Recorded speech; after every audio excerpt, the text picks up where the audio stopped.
After being cleared for takeoff, a large plume of fire in the area of the left wing occurred during the takeoff roll. The plane lifted off and gained enough altitude to clear the fence at the end of runway 17R.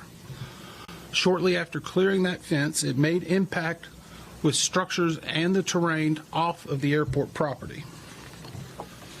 A post-impact fire ensued, which covers approximately almost a half of a mile. Now, we have viewed airport CCTV security coverage, which shows the left engine detaching from the wing during the takeoff roll. This and other videos, along with evidence we are finding, are a very valuable asset to our investigators in helping us hone further which areas we were going to be focusing on as we move into further days of the investigation.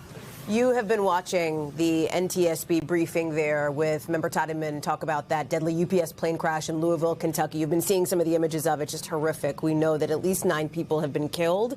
11 others at this point were hurt in that plane crash and subsequent explosion. That plane, of course, carrying something like 38,000 gallons of fuel as it was heading to Hawaii, this long-distance flight. A couple of new pieces of information we learned there. First of all, officials have recovered the critical black box. Remember, this is the flight data recorder that is going to give them a sense of what was happening in the cockpit.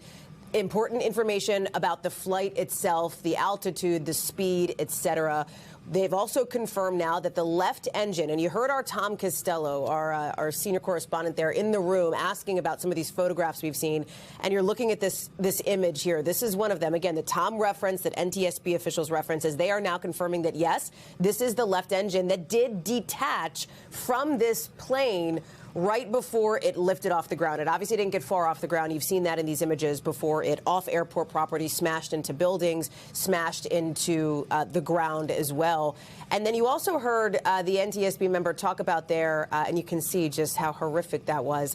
You also heard him talk about there was not, in fact, maintenance done immediately prior to this plane taking off. That is potentially significant here because that had been a question mark over the course of the last maybe 19, 23 hours or so since this crash happened. I want to bring in NBC's Adrian Broaddus, who is near the scene there in Louisville. Half a mile of a debris field, Adrian, you heard them talk about. There is a lot of investigation yet to be done and a lot of questions yet to be answered.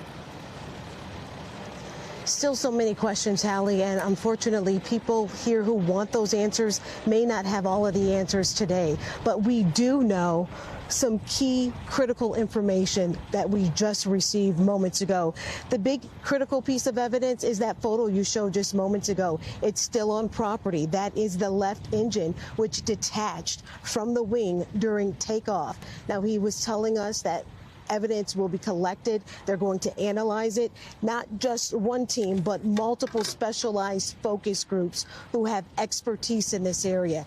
That engine will be sent back to D.C. for testing. You talked about the flight data recover also being recorded, what's known as the black box. He did spell out, and I'm paraphrasing here, that the black box sustained some heat damage. But he quickly followed up and said that it was not exposed to fire for multiple days. The good news is that the black box was not at the bottom of an ocean. And he said these boxes are made to withstand the tests of time. They can withstand this type of damage, but still just so much painful news for folks not only in this community, but think about the families that were impacted. At least 9 people were killed, including 3 members who were on the crew. The governor telling us earlier in the day he thinks that number 9 will increase. He also said at least 11 people were injured, but I can tell you, we heard from a hospital spokesperson who says they treated at least 15 patients. Yes, you heard me right. 15 patients. 13 of them, he said, were treated and released, but at least 2 remain in critical condition. They are fighting for their lives. Of course, the doctor could not talk about their specific injuries, but he did say they treated a number of injuries, including burns. So a new reality for so many people here, and they're hoping to get some answers from the NTSB, Hallie. They want to know, why did this happen? What caused it? And as he pointed out, part of their job is prevention, because no one ever wants this to happen again. You may hear the airplanes flying above me. At least one runway is open.